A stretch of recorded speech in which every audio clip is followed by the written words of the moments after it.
Hey! Hey, so here we are in the So here we are.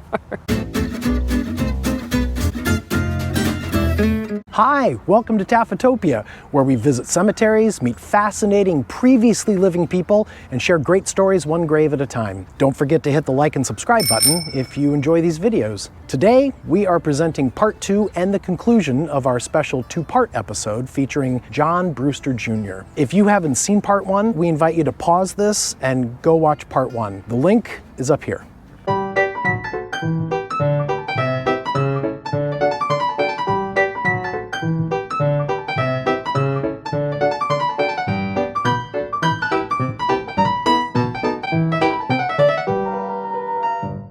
At age 51, John Brewster Jr. does a thing that we find remarkable. At the height of his career, he suspends his painting and he goes to school for 3 years. In order to tell the rest of the story, we need to go meet a few more people who are buried in Connecticut.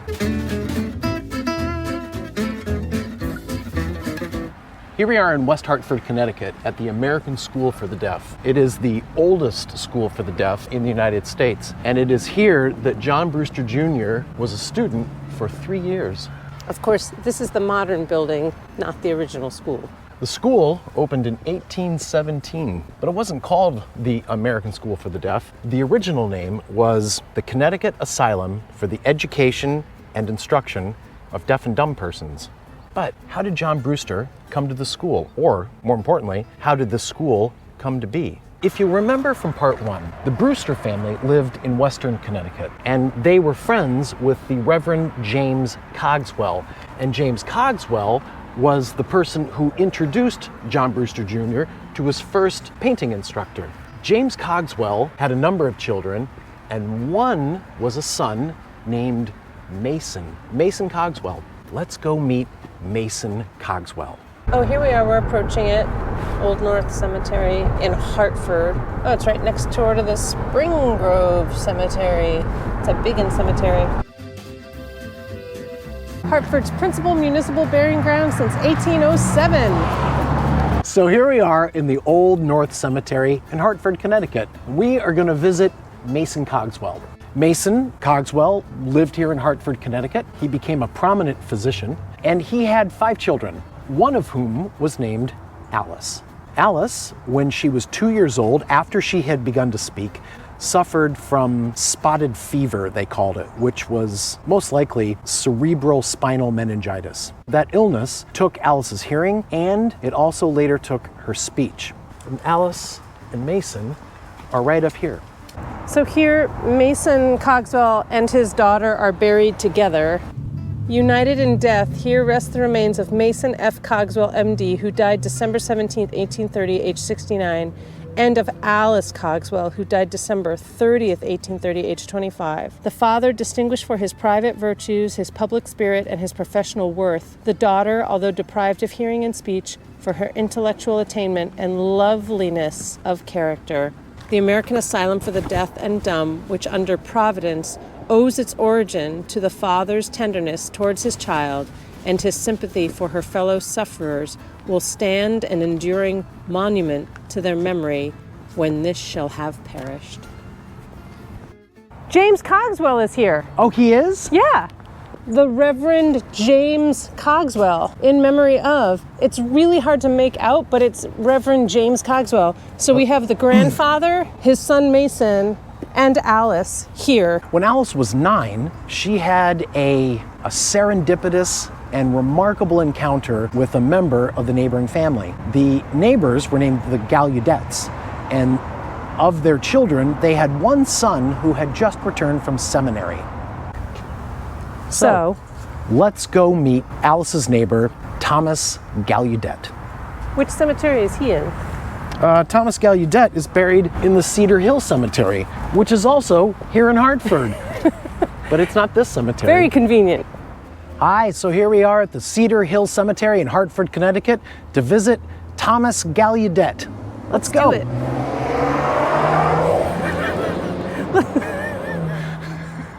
That man was very excited to see Thomas Gallaudet. Well, let's go find a map. Well, we'll have to come back to Hartford and just do a whole walkabout Notable with trees. the Cedar Hill. Notable tree guides. Look at that. Women, real quick. Cedar Hill's exceptional women. Before we head off, we have all of these. Wow. Oh, look, Sophia Fowler Gallaudet. Let's go find him. Let's keep trying to find Thomas Gallaudet. Morse, like Inspector Morse. Stoughton, Smith, Weigart. Here, Gallaudet, look, right here. Right. So Thomas Gallaudet went to seminary and he graduated, and he decided not to take a post as a minister, and he decided to go back home to Hartford, Connecticut, where his parents lived, so that he could recuperate from some health problems and reevaluate his life's purpose. We have the Gallaudet monument, and then members of his family kind of are buried around the monument, kind of spiraling out by generation. Thomas Gallaudet was at home in Hartford, and he looked out the window and saw some of his brothers and sisters playing, and he noticed that there was one small child, a little girl, who was standing off away from everyone else and not playing, and Thomas Gallaudet thought, what's going on? So he went outside and met this little girl and realized that she was deaf. And this was 9-year-old Alice Cogswell, his next door neighbor, and he started to engage with her and began to discover ways that he could communicate with Alice Cogswell.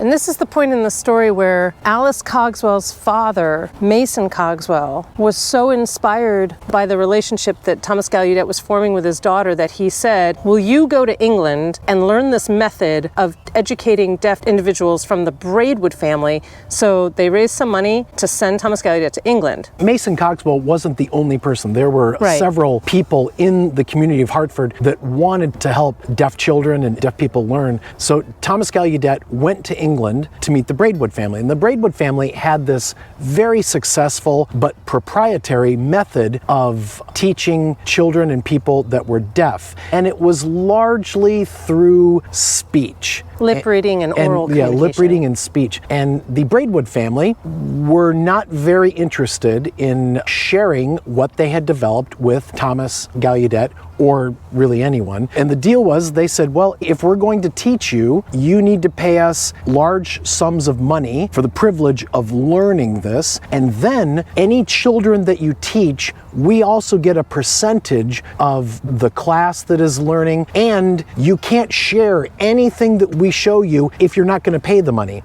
And Thomas Gallaudet thought that that was onerous. But at the same time that he was in London, there happened to be another demonstration of manual communication that was developed in France. There was the head of the School for the Deaf in Paris, along with 2 instructors who also had been students.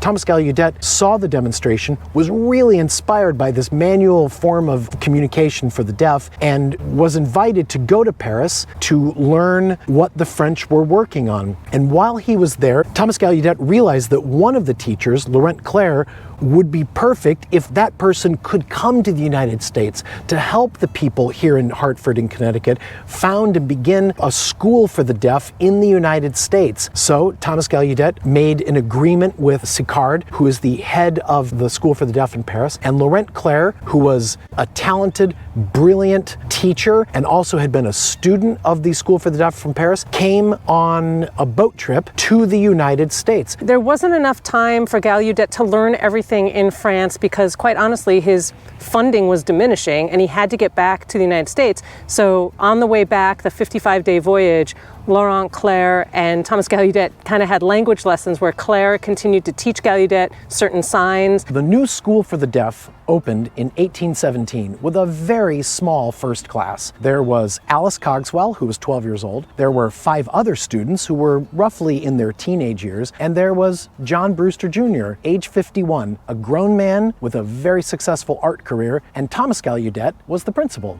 This school, in those beginning years, was the start, the foundation, the growth of American Sign Language. The American School for the Deaf in Hartford, Connecticut is the birthplace of American Sign Language. Here we are making just a pit stop at the Spring Grove Cemetery in Hartford, which is just a hop, skip, and a jump from the Old North Cemetery, because here we're going to meet Laurent Clerc. We were so inspired to stop that we parked out on the street. We walked all the way in, not realizing the cemetery is a bit larger. So here we go. We're going to try to find section H. Does that look like an H down there? No, that's section S. Oh my gosh, the cemetery is huge, Michael. Is it possible that H then is over there? It is possible. Section H. Hey, so that makes no sense. We found it. F, G, and then H is all the way over here. That's really but then great. E is that way. There he is. Wow. Laurent Clerc. And Eliza Clare. Laurent Clerc, December 26, 1785, and he died in 1869. What a beautiful design. Yeah. What does it say? Garden. No mowing or weed whacking, please. Dedication in memory of Laurent and Eliza Clare, April 17th, 1998, by the Friends of the National Association of the Deaf, Gallaudet University Alumni Association, and American School for the Deaf. You can't see it, but that's what it says on the back of the stone.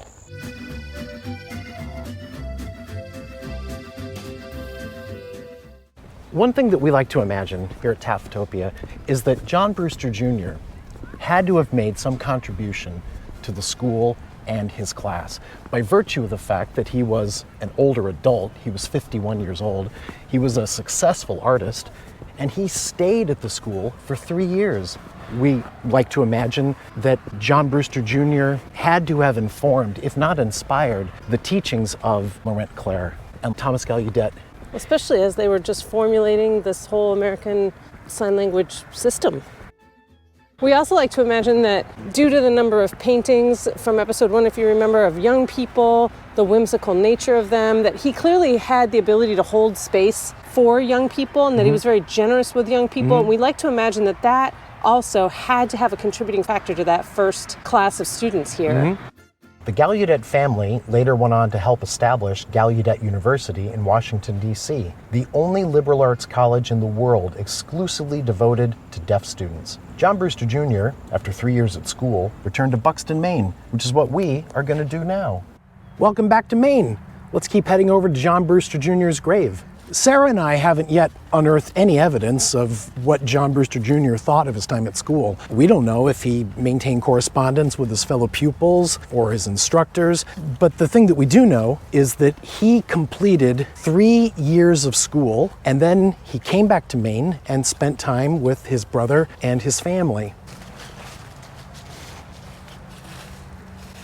So Sarah and I, we find it noteworthy that John Brewster Jr. was part of the establishment of deaf education in the United States. That John Brewster Jr. was a student of the man whose name would become synonymous with deaf education, and that John Brewster Jr. was present at the very foundation and the beginning of American Sign Language. It is believed that John Brewster Jr.'s last painting was completed in 1834-1835, which coincides with the death of his closest family member and his younger brother, Royal Brewster. After Royal Brewster died, it appears that John Brewster Jr. completed no more paintings. He spent the last 20 years of his life in Buxton with his nieces and nephews, and then on August 13th, 1854, at the age of 88, John Brewster Jr. died. So, here's what we're taking away from getting to know John Brewster Jr. It is never too late to start something new. It's never too late to learn something new. It's never too late for you to be a positive contribution in a way that you might not yet even be able to imagine. It's never too late for your life to be better. It's never too late for your life to expand. Oh. Thanks, John Brewster Jr. Excellent lessons. Thanks for joining us to meet John Brewster Jr. Don't forget to like, subscribe, and share. And if you're so inspired, please buy us an ice cream like our good friend Rob. Thanks, Rob! From all of us here at the South Buxton Cemetery on this gorgeous fall morning, thanks for joining us at Taphotopia, and we'll see you next time.